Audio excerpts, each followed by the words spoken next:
Bonsoir à tous. Moi, c'est le prophète Zongo Osé. Et mon message aujourd'hui, c'est pour tous les Africains. Si nous voulons vraiment avoir une Afrique unie, il faut que nous sachions une chose. Arrêtons de séparer les religions.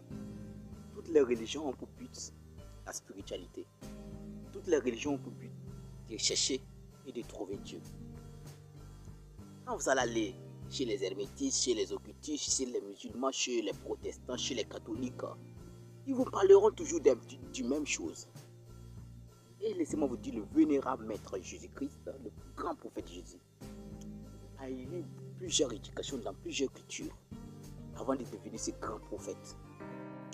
Et je vous dis que le christianisme a même commencé en Afrique, généralement en Éthiopie, en Égypte, avant d'arriver à Rome.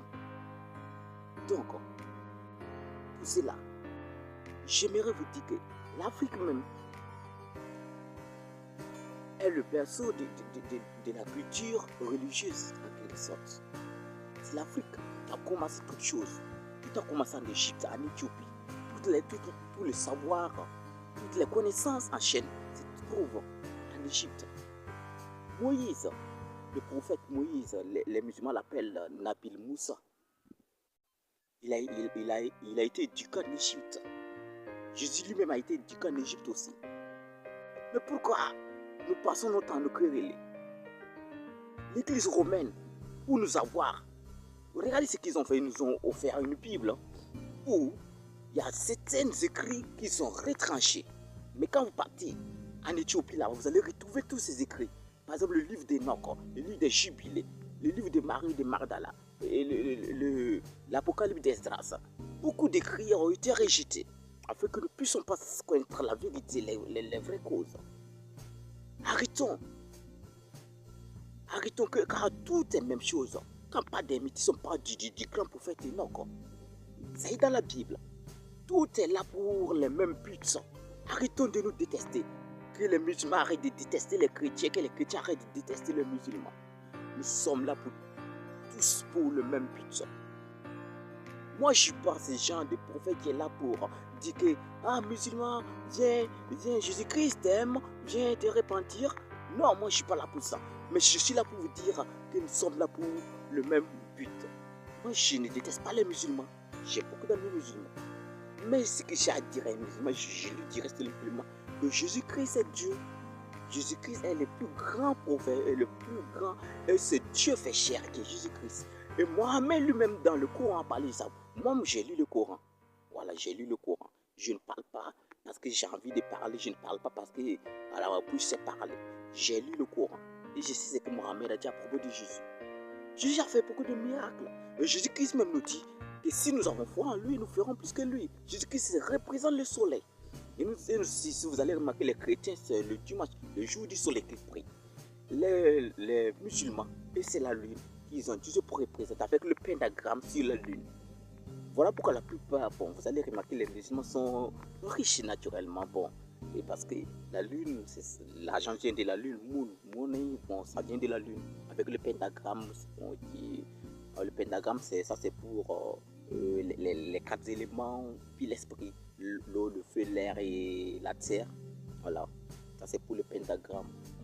Tout ça, ces genres de figures, on l'utilise pour faire la spiritualité. Donc arrêtons, les chrétiens, arrêtons. Si tu vas lire la Bible, lis ta Bible pour comprendre mieux Dieu, pour chercher à mieux connaître Dieu. Au lieu de passer ton temps à dire que non, que Allah n'est pas Dieu, tu vas tout le temps critiquer les musulmans. Toi, musulman, cherche plutôt à lire ton Coran, cherche plutôt à connaître Dieu dans sa profondeur, au lieu de passer ton temps à critiquer les protestants. Voilà. Donc moi, je suis là pour vous dire, aimons-nous les uns les autres. Car la base même de la religion, la base de la spiritualité, c'est d'abord l'amour. Quiconque se déteste, quiconque déteste son prochain ne peut dire qu'il aime Allah, ne peut dire qu'il aime Dieu. Si nous voulons vraiment nous aimer, nous devons s'aimer soi-même, aimer son prochain et aimer Allah. C'est ça la spiritualité. On ne peut pas dire qu'on suit Dieu alors qu'on n'aime pas son prochain. Non. Donc moi, je suis pas là pour être contre une religion, mais je suis là pour la vérité des choses. Je suis là pour réveiller. Je suis là pour réveiller. Je suis là pour réveiller la conscience. Ceux qui ne font pas des recherches, allez-y faire les recherches. Allez-y, lisez la Bible. Faites des recherches dans plusieurs cultures. Vous verrez la base de plusieurs choses. Au lieu de passer votre temps à critiquer. Jésus-Christ n'est même pas protestant, laissez-moi vous le dire. Oui, nous sommes, moi-même je suis chrétien. Ouais, j'aime Jésus-Christ, je suis Jésus-Christ. Et je suis même un prophète. Mais ça ne veut pas dire que je déteste les musulmans. Ça ne veut pas dire que les musulmans n'iront pas au paradis. Ils iront au paradis, c'est ceux qui font la volonté du Père. D'ailleurs, Christ n'est pas venu pour ceux qui sont sans tâche. Christ est venu pour ceux qui sont avec tâche, qui sont avec, qui sont dans l'impudicité afin de les retransformer à être saints. Christ n'est pas venu pour toi qui te dit, moi je suis saint, bon, moi je ne fais aucune erreur. Ok, tu es saint, tu ne fais aucune erreur, tiens, c'est toi, tu es un ange. Ok, Christ n'est même pas venu pour toi. Christ est venu pour ceux qui ont péché. Voilà. Donc, toi tu es pudique, Christ est venu pour toi. Mais celui qui se dit, moi je suis saint, je suis là, le paradis c'est pour moi.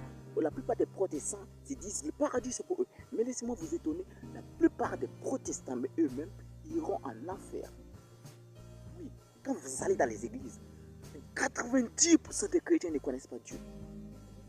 Ils se disent suivre Dieu, mais ils ne connaissent pas Dieu. Plus de 90% des chrétiens ne connaissent pas Dieu. C'est une vérité. Ils ne connaissent pas la base de la spiritualité. Christ a dit, je suis Pierre. Et sur cette pierre, je bâtirai mon église. Il a nommé son disciple Pierre. Et quand Pierre est mort, l'église catholique à Rome a bâti les cathédrales sur la tombe de Pierre. C'est une spiritualité qui est pure. C'est la mort. On dit les morts, on dit que les morts, qu'on peut invoquer les morts, les protestants disent non, ça ne marche pas. Ok, nos grands-parents marabouts, eux quand même ils ont compris ça, ils invoquent des morts. Hein. Voilà, c'est la spiritualité. Mais quand on dit on peut invoquer une mort, ça se trouve dans la Bible. Quand on dit qu'on peut faire voyage astral, les chrétiens ne parlent pas de ça, les protestants ne parlent pas de ça. Ézéchiel, dans la Bible, il a fait un voyage astral, un voyage en esprit, téléportation en esprit. Ce sont des choses que les chrétiens ne comprennent pas. Mais ils se disent, je suis chrétien, je vais aller au paradis. Toi, tu ne sais même pas ce que tu es venu pour faire ici, la terre, c'est ça, tu vas aller au paradis. Tu crois que quoi? Quand tu n'accomplis pas ta destinée, tu crois que tu peux avoir le paradis? Tu crois que tu peux vivre le bonheur? Le paradis, ça suffit d'abord sur la terre ici. Il faut d'abord être heureux sur la terre. Vivre le paradis sur la terre avant d'aller la vivre de l'autre côté. Et quand les chrétiens prient, ils disent non, Dieu il est au ciel. Dieu, non, le ciel est où? On parle d'échelle, on parle d'une maison avec des chambres, hein, où il y a des portes qu'on ouvre. On parle des écules des cieux. C'est ça. C'est de ça, c'est agir. Voilà, sinon, ce que tu vois en haut, c'est comme ce que tu vois en bas. C'est ce que les émétistes disent. Ce qui est en haut, c'est comme ce qui est en bas. C'est de la spiritualité. Il faut comprendre. Il faut avoir une conscience élevée pour comprendre beaucoup de choses. Donc moi, je ne déteste personne. Je suis là pour parler de la spiritualité. Je suis un homme mystique. Je parle de la spiritualité. Si un protestant dit qu'il n'est même pas, tant pis pour lui, qu'il reste dans son église, et je ne fais même pas cette vidéo pour lui. Je ne lui demande même pas de regarder. Voilà. Je vous demande avec amour. Aimons-nous les uns les autres. Lisons bien les Écritures. Cherchons mieux à comprendre. Cherchons la théologie pour mieux décortiquer les choses. Ne lisons pas les choses à la va t'asseoir et dire quand vous voulez lire la Bible, il faut la lire dans l'époque où la Bible était. Dans ce temps-là, quand ils étaient dans cette époque-là, ils étaient comment? Quand tu finis de lire les passages dans l'époque où ils étaient, quand tu as compris le passage dans l'époque où ils étaient, là maintenant tu essaies de ramener ça dans ton époque pour essayer de comprendre quelque chose. C'est de ça il s'agit. Tu ne peux pas aller lire bon, que Jésus-Christ il était dans un tel point et tu prends ça et tu mets ça directement, alors que non, dans l'époque où on parle de Jésus là, ce sont des gens qui s'habillaient en robe. Non, et toi tu vas croire que Jésus-Christ s'habillait en veste. Dans ce moment il n'y avait même pas internet. Jésus-Christ n'avait pas Internet. Laissez-moi vous le dire. Jésus-Christ a monté même sur un âne. Mais s'il était dans ce temps présent, est-ce qu'il monterait sur un âne? Jésus-Christ ne monterait pas sur un âne. Il monterait sûrement, bon, peut-être dans une voiture luxueuse, dans un avion pour faire ses voyages, pour aller prêcher la bonne nouvelle. Mais à l'époque, il n'y avait que des ânes. Donc, il avait raison de monter sur un âne. Il n'y avait que des boubous. Et laissez-moi vous dire, les habits que Jésus me portait, c'était des habits qui coûtaient très cher. Donc, cherchez à mieux comprendre les choses. Et quand tu veux comprendre quelque chose, ramène-la dans son époque. Mieux la comprendre dans son époque. Comme ces derniers la comprenaient. Et quand tu finiras de la comprendre, ramène-la maintenant dans l'époque présente. Et tu peux la comprendre mieux. Il faut chercher à t'initier. Il ne faut pas être un chrétien vent. Voilà, un chrétien de buveur de lait. Non, il faut grandir dans la foi. Il faut grandir, il faut grandir, il faut grandir, il faut grandir. Hein. Ouais, je t'aime, il faut grandir, il faut grandir. Il faut faire beaucoup d'études, il faut chercher, il faut faire des recherches, il faut grandir.